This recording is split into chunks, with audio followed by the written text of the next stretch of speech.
Hey everybody, welcome to another beginner's guide to Delta Force where we cover things that you should be bringing in and kitting up for your first raid.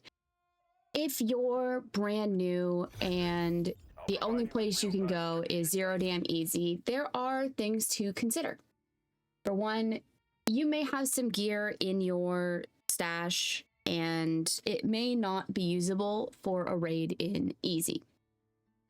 For example, looking at my gear that I have on right now, you'd think, oh, this is probably fine.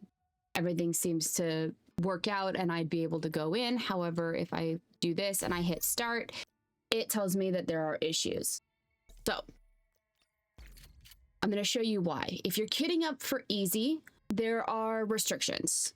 For one, you can't have any type of gold or red armor, so helmet or vest.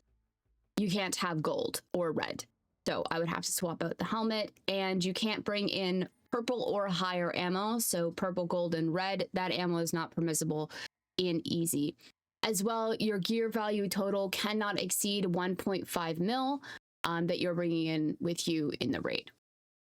That being said, when you are hitting up for your first raid, and this is the very first one that you run, you don't have a stash full of stuff, you don't have a lot of knowledge, you may not have a lot in the way of meds or other gear. So when you're kitting up for your very first raid, you want to make sure you have 4 pieces of gear for sure.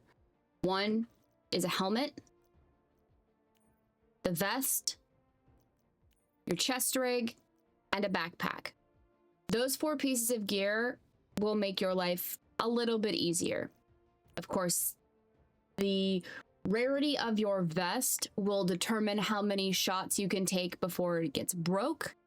In Easy, the highest that they can shoot is blue unless they find purple in the raid, which is possible.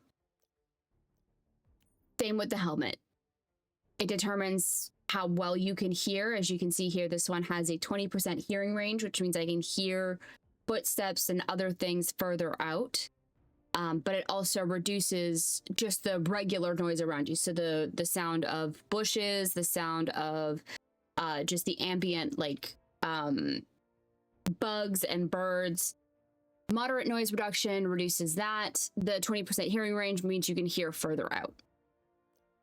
The other thing you want to make sure that you have, unless you are an experienced extraction shooter player, is a gun. And at least one gun. I would only recommend running one gun to begin with, because there's no reason to lose a whole bunch of stuff right at the beginning. So I would recommend one gun to begin with. Personally, I'm running the CAR-15 right now, just until basically I die with it. Although, to be fair, this is a very cheap budget gun, even with the purple ammo that's in it. Then there are 4 pieces of medical gear that I would recommend you come in with. One is the Field First Aid Kit. It's a total of 220 HP that you can heal yourself for. One is a full enhanced injector, because this is a quick heal in case you just need to like top yourself off, as well as a cat tourniquet. This only heals bleeds, but it saves your surgical kits from prioritizing the bleed. So if you have a bleed, using the cat tourniquet, it's a 2.5 second activation time, so it's very fast to fix, and that heals your bleed. And then you can use the surgical kits to heal any other broken body part, or like the abdomen wound or the concussion. That's what this would be useful for. Now, I don't have one currently. Okay, this one here. The one I would recommend that you bring with you is the Tactical Quick Use Surgical Kit. It's a 2x1 instead of a 1x3. This is the one that I would recommend that you bring in instead of the DEK Field Surgical Kit. 1, it's cheaper, and 2, it takes up less space, especially to begin with. If you are somebody who likes to make sure that you don't have any debuffs at all, I would then recommend also picking up a bottle of bottled antibiotics. This is pain relief, which basically removes any visual debuff, or sorry, it does remove any debuff at all. So that includes the slow from having a limb broken and the visual debuff that comes with having injuries. That will just remove that. You will have to still fix them, but it removes all of the debuff for a specific set of time so that you can continue to fight without having to stop and heal if you don't have time in the middle of a combat fight. So that's something to keep in mind as well. There are a variety of different armor repairs that you can also bring with you. Just remember that bringing armor repairs will take up space that you may need later. So, bearing that in mind, every backpack has a different configuration on how the inside of it looks. Be aware, experiment, find which ones you like. I will mention which ones that you should probably stay away from if at all possible. The survival tactical backpack, yes, it has 28 storage slots, but it's all sectioned out and you may not be able to fit larger items like guns into the bag. The Rainforest Hunter backpack is typically the one that I choose for running budget guns or budget packs. However, it will fit one gun, one larger gun, and a sniper rifle, unlike the GA Field backpack, which can fit two larger guns. That isn't reduced to being one of them being a sniper rifle.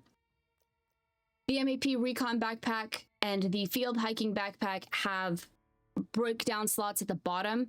One of them won't fit a gun, one of them will. I don't remember which one. I don't use these backpacks. If I find them in raid, I just leave them. It doesn't matter how hard I am for extra space, I don't use those bags. But again, maybe they work for you. Maybe you like using them.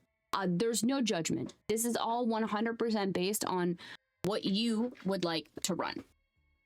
After that, after you have completely geared up with your gear, your meds, the other thing you have to consider, assuming you are not running a gear ticket, is your ammo.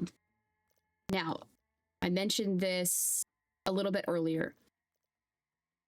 The rarity of your ammo means that you will do more damage to certain armor types. And I realize I just got invited to play a game. Apologies, guys. We're going to quickly get through the rest of this. So, blue will do more damage to blue armor and below.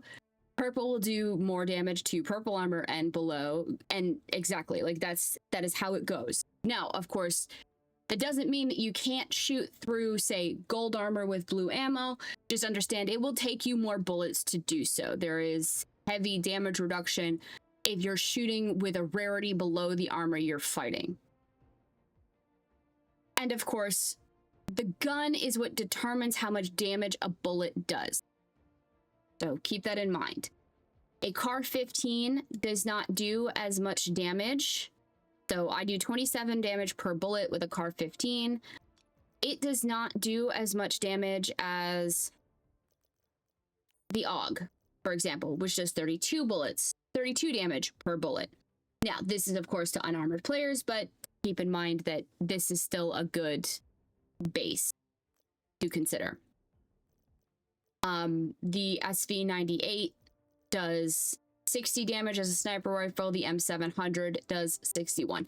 These are things that you definitely have to consider, but don't just look at that damage as the be-all end-all. The CAR 15 is a very good starter gun, but as you progress, you will find other guns that you like and that work for you. So, that being said, guys, that is how to kit up 101. And I hope that this helps you guys in your journey and how to enjoy this game as much as you possibly can. As always, guys, I love you lots. Be kind to one another. And for the love of God, stop sending weird shit to the VAs. I will see you guys in the next video where we cover what operator to choose for your first raid. So keep an eye out for that, and it'll be coming up soon.